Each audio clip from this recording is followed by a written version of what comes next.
Hi மக்களே, இன்றைக்கி snacks டைமில் நம்ம என்ன பார்க்க போகிறோன்னா ஒரு அழகான ஒரு வீடியோ பார்க்க போகிறோம். இதில் என்னென்னா, நாங்கள் டெய்லி சாயங்காலமாக பார்க்கும்போது ஒரு ஹிந்திக்காரன் கடையில் ரொம்ப கூட்டமாக இருக்கும். பார்த்தா அங்கே வந்து பானிபூரி வச்சுருப்பாங்க. ஒரு பிளேட்டு 10 ரூபாய்க்கு 3 அப்படி கொடுப்பாங்க, இல்லைன்னா 20 ரூபாய்க்கு 6 அந்த மாதிரி கொடுத்துட்ருப்பாங்க. அதை வாங்கி சாப்பிட்ணுன்னு எங்களுக்கு ஆசை. ஆனால் அது ஹிந்திக்காரம்ல அது நல்லா இருக்குமான்னு தெரிலன்ட்டு வீட்டிலே ரெடி பண்ணலான்னு சொல்லிட்டு இன்றைக்கி நானே வீட்டில் ரெடி பண்ணேன். இதுதான் இந்த பானிபூரி.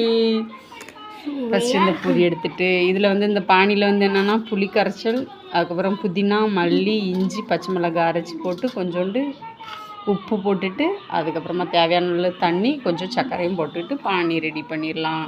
இதில் உருளைக்கிழங்கை வந்து நல்லா வேக வச்சு எடுத்துகிட்டு அதுக்கப்புறம் அதில் பல்லாரியும் அதுக்கப்புறமா புதினா, மல்லி, சீரகம் இதெல்லாம் போட்டு மசிச்சு வச்சுட்டு இதில் வச்சு நம்ம இப்போ சாப்பிட போகிறோம். அதை இப்போ பெனி வந்து சாப்பிட போகிறோம். ஆனால் அவனுக்கு ஃபஸ்ட்டு ஒன்று ரெடி பண்ணி கொடுக்குறேன், நீங்கள் பாருங்கள். ஓகேவா ஃப்ரெண்ட்ஸ்? அழகான பானிபூரி ஒரு பிளேட்டில் இவனுக்கு நான் ரெடி பண்ணி வைக்குவேன். ஒரு 5 பீஸ் வைப்போம், அவன் எடுத்து சாப்பிட்டுப்பான்.